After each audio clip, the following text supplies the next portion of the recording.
He's legit. Oh, yeah. All right, welcome back, everybody, to Base Pats and Brewskis. Today we have episode 25, W's in the Chat. Shout out Drake. Uh,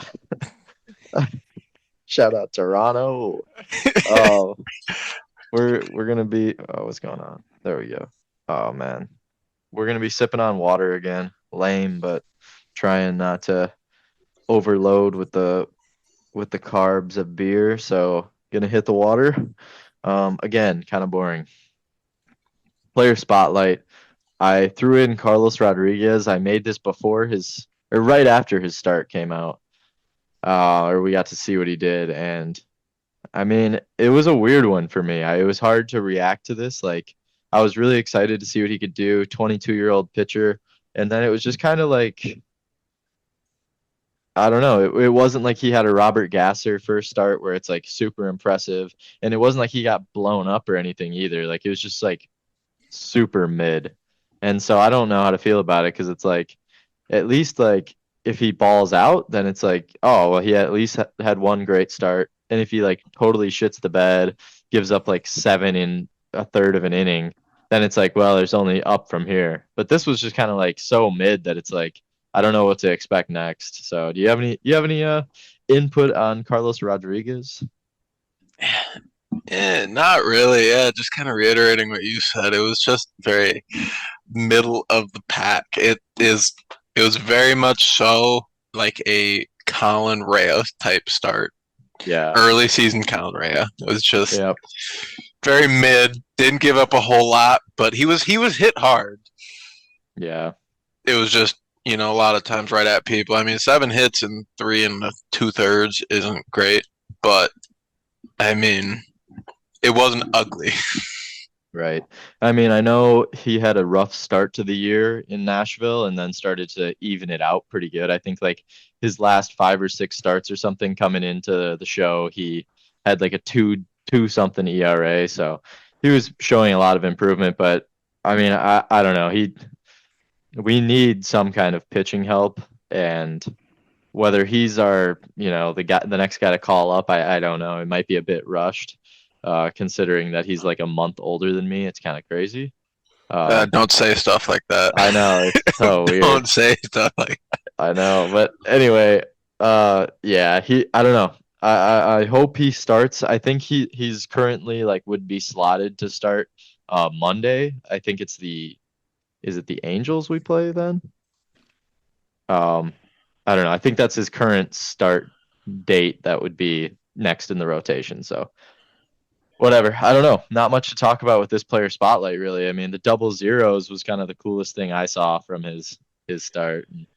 Um, yeah, I don't know. Hopefully he can kind of pull it together going forward. But I think we'll be having to really start talking about some starting pitching help coming up here because it's really looking thin when Freddie has kind of struggled lately. Tobias Myers has been in the last week or two been our best starting pitcher. mm, Colin Ray has been kind of pulling his weight. Bryce Wilson is just very unpredictable. He can give you 5 real solid outings, or he can kind of struggle his way through, 4 and a third. So uh, this definitely is decent to see that we have a young guy like this, but it also sucks to hear that Robert Gasser is also probably done for the year, which is tough. that makes me want to do unspeakable things to myself. Yeah, That no hurts. kidding.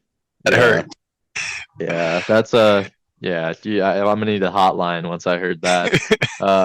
That's all right. Anyway, we can move on. We can probably talk about some pitching as we go on through the episode, but 3-1 first game. Just kind of a nice win. It was nice seeing a game where you know it was a competitive game. No one's scoring like 10 plus runs, whether it's us or the other team. Like just kind of a good baseball game. What really jumped out to me was the defense. Both teams, you could just tell that they're very like defensive oriented teams. Kiner Falefa at third base.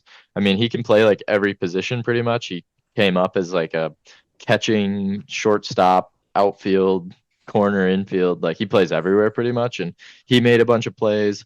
Dalton Varsho made some plays. I mean, it just seemed like we couldn't really buy too many hits this game, and not to mention that just the pitching in the game was pretty good too. Jose Barrios is very solid pitcher. Colin Ray always kind of gives us a solid outing, and this was a good one from him. Craft Brew Player of the Game worthy pitching in my opinion. And building on that, what do you think was different for Colin Ray this game? Considering we always think of him as that like five and dive, throw him in there two times around the order, he'll give you a solid, you know, 4 or 5 innings and go through the order twice and maybe give up 2, 3 runs. But I mean, 7 innings of one run ball with just giving up 3 hits, and he doesn't walk anyone either. I mean, what did you see from Colin Ray that impressed you? I mean, yeah, I would say he was very in command this game, a lot more than others. He was starting with the first pitch strike a lot. I'm trying to find the actual number of first pitch strikes he threw, but Mm-hmm. it just looked like, you get a first pitch strike, you're kind of in command from there, and then he was good at picking his spots. Really only threw one mistake pitch to Alejandro Kirk that got Mm-hmm. taken deep, but I mean, other than that, yeah, it was just picking his spots well and methodically working through this lineup of Mm-hmm. some guys that can hit for some pop too. I mean, this is, you got Danny Burgers, you got Vlad Guerrero. I Danny mean, Burgers. a lot of guys that can, when they make contact, they can send it a long way. So it was great to see him keeping the ball in the ballpark very often, besides the one to Yeah. Kirk. Yeah, and I mean, I think that was kind of a common thing with our pitchers this series. It seemed like a lot of the damage was being done off home runs when there was, somewhat limited damage of the series against us. So, I'll take a home run once in a while if you're not walking anyone, and because that means you're not going to have many people on base when you're doing that. So whatever. I really enjoyed watching Colin Ray, and then obviously Willie Adames, big solo shot, and which gave us the game winning run eventually, and then the sac fly later on as well. So 2 RBIs from him in a 2-hit performance, and overall just a huge series from Willie. It was really nice seeing that. A little maybe revitalized, a little more energy than we had been seeing from him, and you could tell that he was a little more pumped up this game, just a lot more competitive at bats, not just swinging as hard as he can, kind of flailing at pitches. I mean, this was a decent pitching staff he faced, and he was hitting the ball pretty hard. So, what did you think of Willie's performance? I mean, this game, the rest of the series, obviously a couple home runs. I don't know if he took the lead from Hoskins or if he's now tied with him after the series for home runs, but like seeing that power from your shortstop position is huge. Yeah, I believe he's leading now with the Hmm. one he had today. I think he's at 11, and Yep. Hoskins is still at 10. But Okay. encouraging to see him. He's not a perfect player, and a lot of times he'll swing out of his shoes, and it'll make me want to drag my head across the floor sometimes. But Yeah. Yep. it's great to see when it actually works out, and he's sending balls, a million miles into the atmosphere. Hmm. Um, and then always solid defense as he is. He's say above average to great defender. Oh yeah, yeah. I mean, he definitely shows it as a defender. Even on the base paths, once in a while, he's pretty. He's pretty active on the base paths as well for being kind of a slugger the way he is. Um, yeah, I also wanted to touch on Jackson Churio hit the nice home run that game. Um, was it to left center? I want to say just kind of poked it out to the Yeah, bullpen. Bullpen catcher caught it. Pretty cool looking play, and I don't know. He's definitely been on an upward trajectory as of late. I think since the start of June, he's been kind of heating up, which yeah, it's a smaller sample size, but um, for a young player like that, that can be huge in terms of building confidence. You have a couple good games here and there, and all of a sudden you're rolling. I mean, let's see.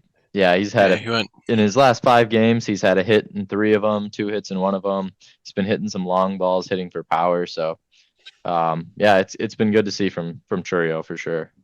Yeah, it makes me so happy to see him play well. Like probably more than any other player on the roster is when he's hitting the ball hard and putting together good at bats consistently, like he has been the past 4 or 5 games. Yeah, It makes my heart warm. 'Cause it's like yeah, it's we're kind of starting to see what we're hopefully be getting for a long time with him.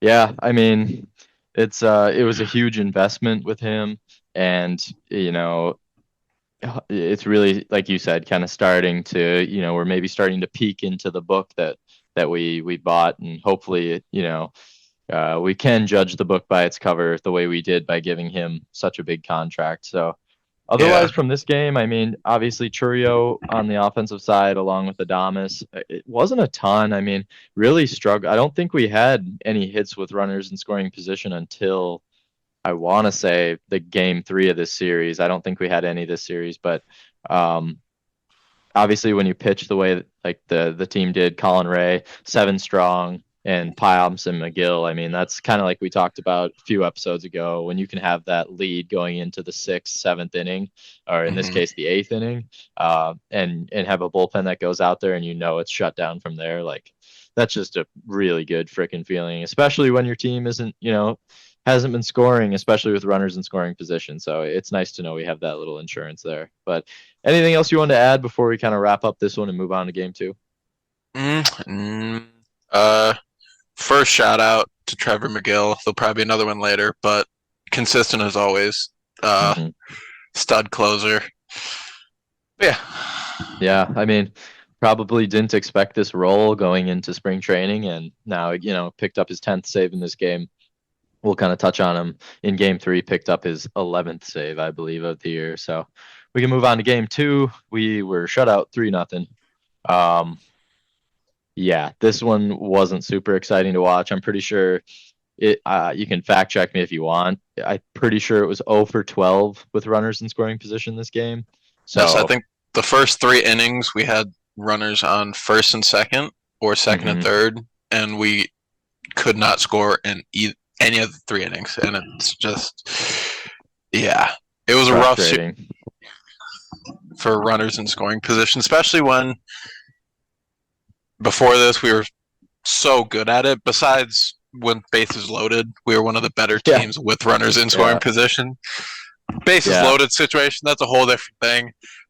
It, That's something's got to change because for some reason there's he's nothing worse right now than when I see Jake Bauers step up to the plate uh with bases loaded.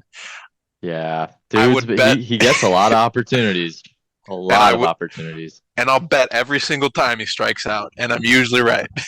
Yeah, it seems like it's been a lot of, bases loaded, strikeout, double play, strikeout. Like pretty much the best way to kill a bases loaded opportunity is to, either not put the ball in play or put it on the ground straight to, an infielder. Yeah, Which it just kind of seems like what's been going on, which hopefully, that evens out. Things seem to figure themselves out in baseball, especially when you're a good team the way we are, notching, I believe, our 40th win of the season today. So when you're a team that's that good, that can produce the offense that we have this year, you really cross your fingers and hope that you can start figuring that stuff out. But um, we kind of touched on Carlos Rodriguez. We can rattle through the rest of the pitching. Peguero came in, no runs from him. Koenig, who I gave the Craft Brew Player of the Game, he's just been so solid, dude. I mean, I really think between him and Brian Hudson, they've definitely picked up the slack as lefties in the bullpen. And I mean, in Koenig's case, sometimes he's an opener as well.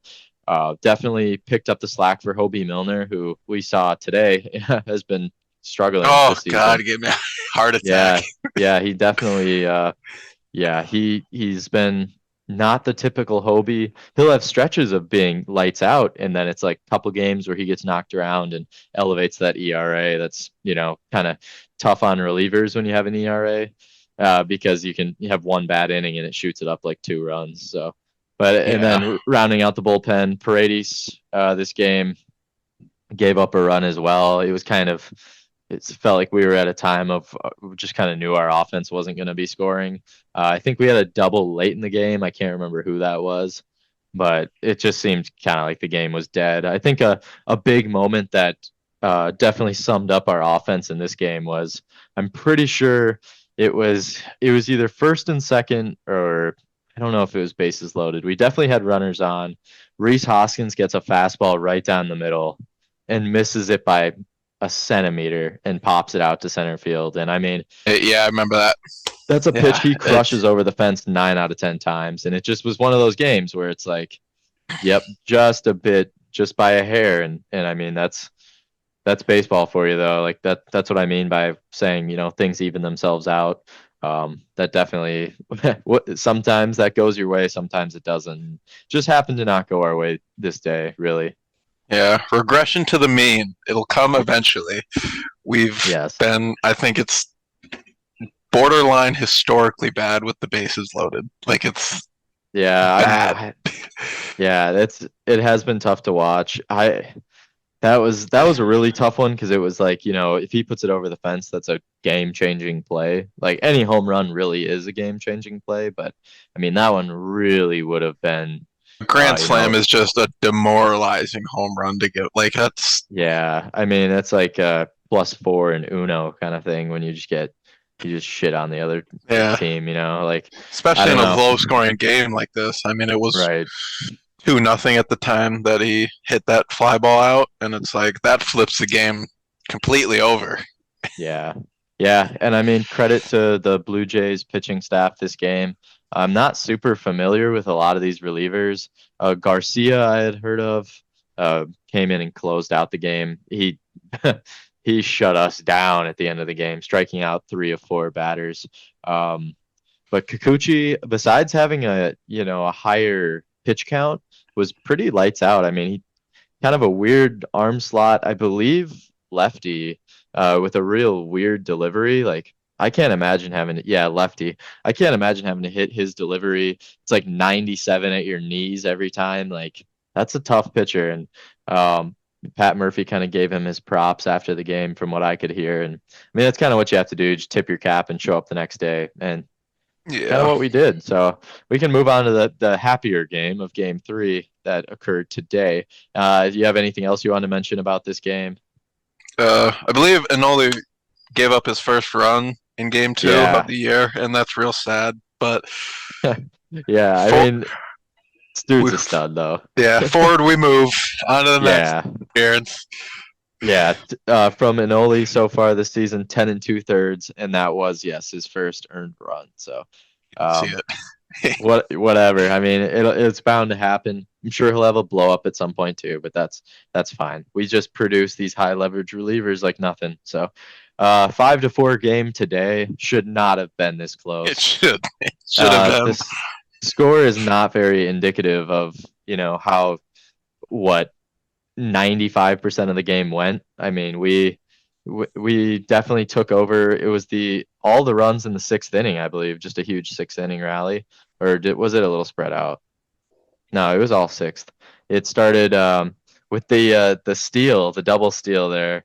The Yeah, little league first and third play where Terang took second, Perkins then took home, and then Contreras Terang hit. ended up on third. So yeah, Yeah, it was. Or sorry, yeah, Terang ended up on third. Contreras, like you said, then singled him in. Um, Yelich was single. able to score Yeah, Contreras, and then Adames hit the bomb. So that's a big inning. Like that's a crooked number to throw up there. And when you have a guy like Toby Myers out there throwing 6 innings, 1 run, really, it's just that when he elevates that fastball, it seems to be the home run magnet for him. It seems like yeah, he always has one elevated fastball. I believe it was Davis Schneider took him deep in like the first or second inning. yeah. Um, First inning. yeah, and after that, I mean, he kind of cruised. Like for a younger dude, real composed out there when he's got runners on, able to get himself out of some stuff. But I mean, really, 3 hits, one of them being that home run. Besides that, just 2 hits and a walk. So pretty good outing from him. And he I only mean, threw 66 pitches. Like that's yeah, a very yeah, efficient outing for 6 innings, which yeah. is I mean, nice. his big thing has definitely been the first pitch strike has been helping him out a ton. I think his first like 8 to 9 batters were all first pitch strikes, and I think it was with the fastball and then maybe one with the cutter. Um, so that was that was his key against Detroit too. Get him to put the ball in play. It seemed like there was a lot of rollovers today, especially like Bichette was not hitting the ball super hard today. It seemed Vogelbach. This whole series, Bichette wasn't really hitting the ball super hard, in my opinion. Just kind of a lot of dribblers. Vogelbach, I remember kind of rolling over on one. Fat man. Danny Burgers. Danny Vargas.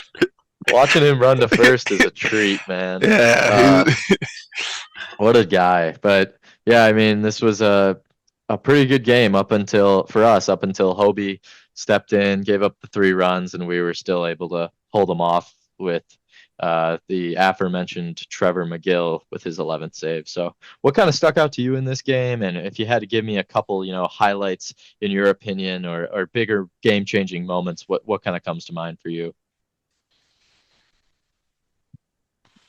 I mean, it probably starts in that 6th inning with was it Blake Perkins starting by he get on by a walk, I believe it was, and he started that whole inning. Yeah, I believe And so. then really just the craftiness on the bases between him and Terang is something that was nice to see, something that we got back to after kind of whole offense being stagnant the past couple days.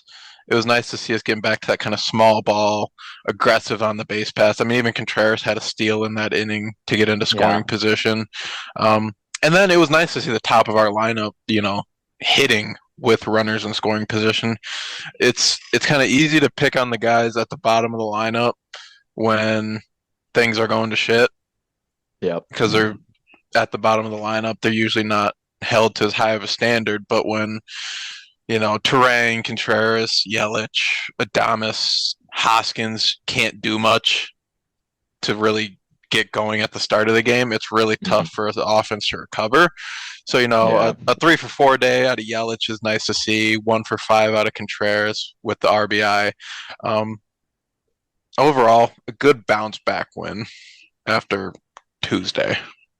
Yeah, yeah, I think you hit on a lot of important stuff there. Definitely the stolen bases were huge. Yelich taking one, Terang, Perkins, and Contreras. And really, besides Yelich's stolen base, which I think took place in like his first at bat, so like first inning, something like that, swiped second, and then that was the inning I believe that like Adames walked, Frelick walked, and then bases loaded, and you know what happens next when Jake Jake Bauers Bowers. steps in.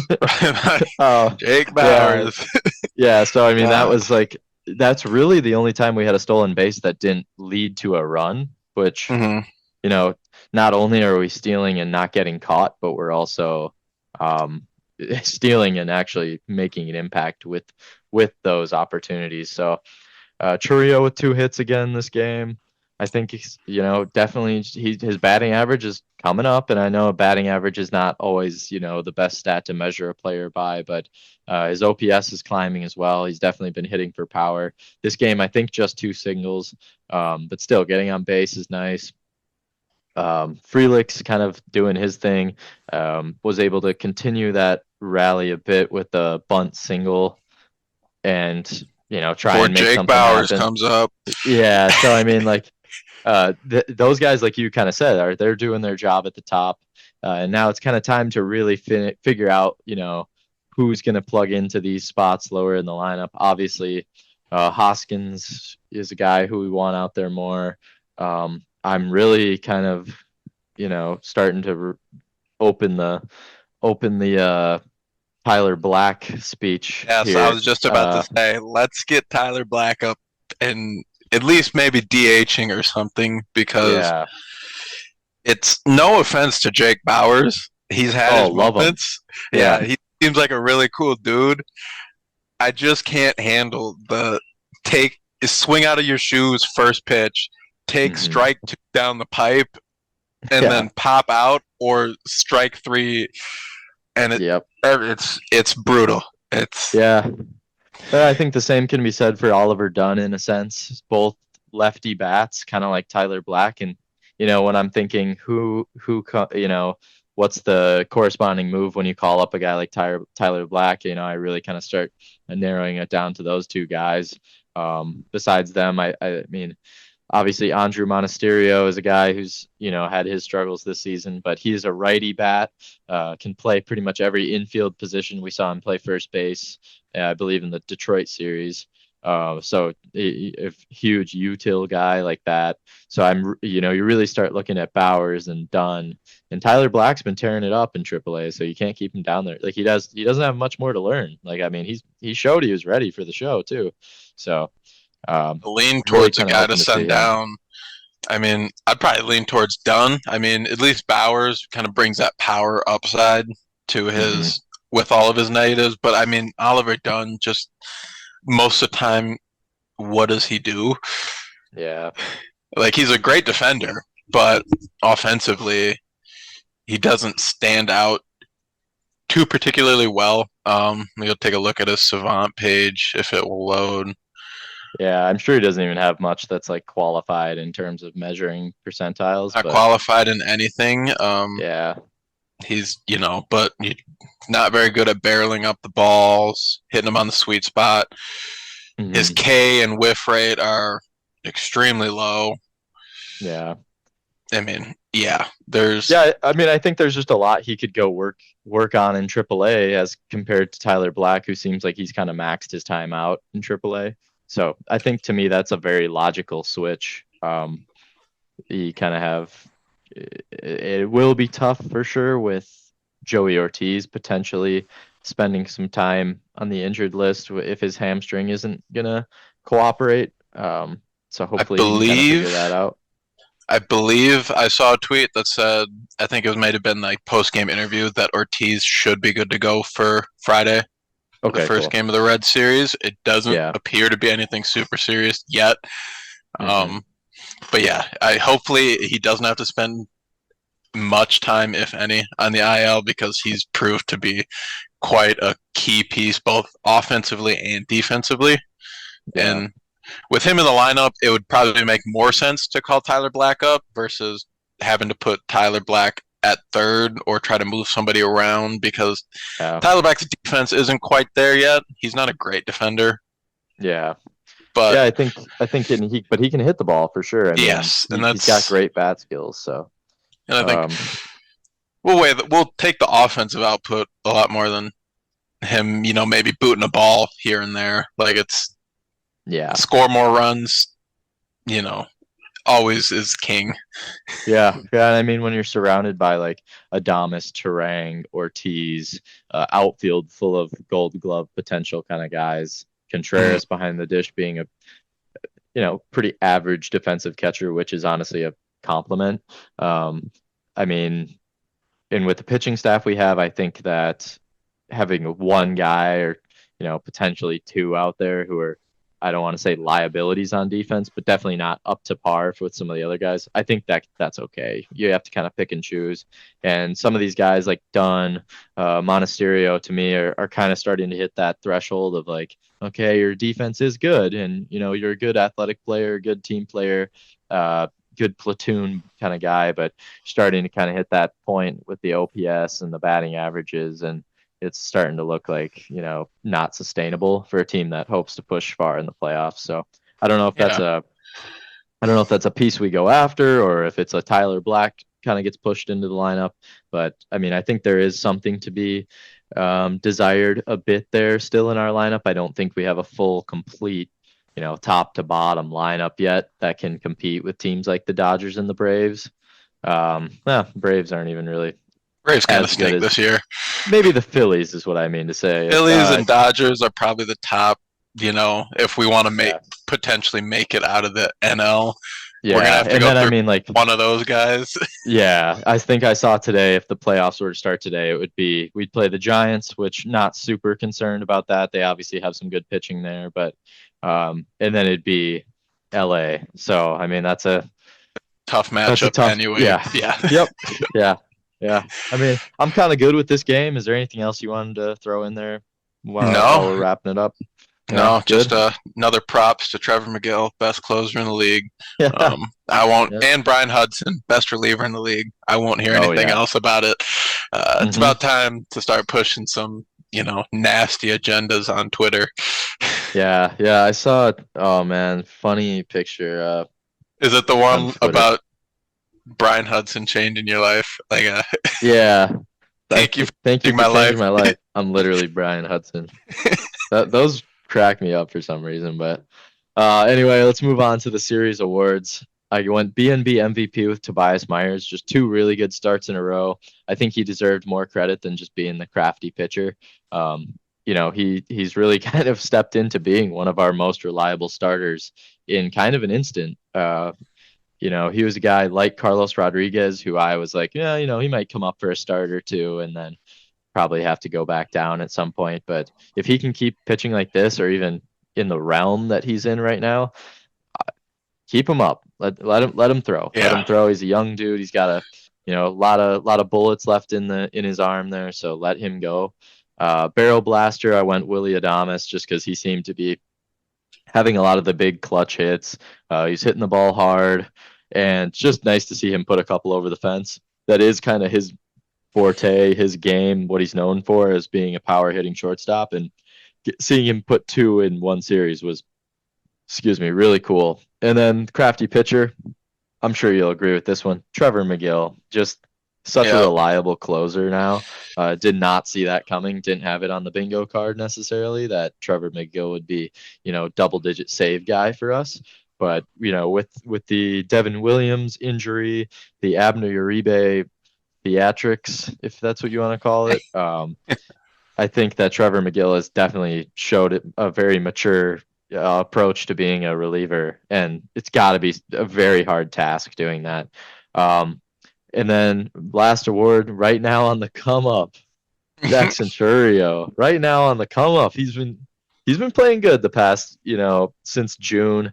Kind of like I said before, I don't have the exact stats. I thought I saw a graphic though about him being pretty hot to start the month. So, and you can kind of tell he's playing with more confidence out there, knocking base hits, not always going for the home run, but he's been able to poke them out. And he had one today, I believe, that he kind of just missed. I thought it was it him or who was it? Someone had one today that maybe it was Perkins. No, it was Blake Perkins, I believe, with Churio on base.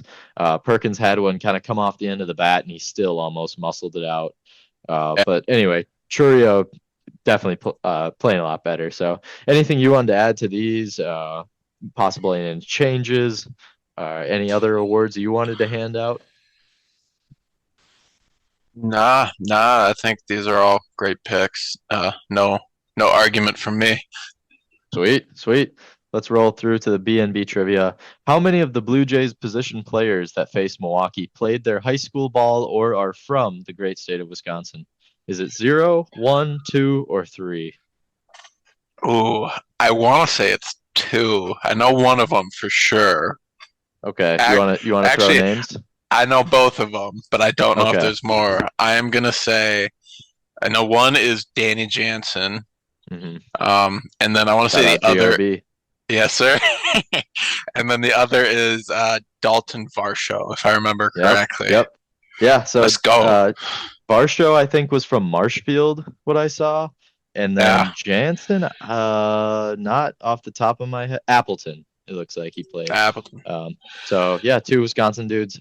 From what I know, that was the only position players. Maybe I'm capping here, but the answer is C, two The players. So that was kind of cool getting to see some dudes. I just think like how cool that would be to be in your home state. I'm sure they were Brewer fans. yeah. Getting to see the old hometown team playing. So that was pretty cool.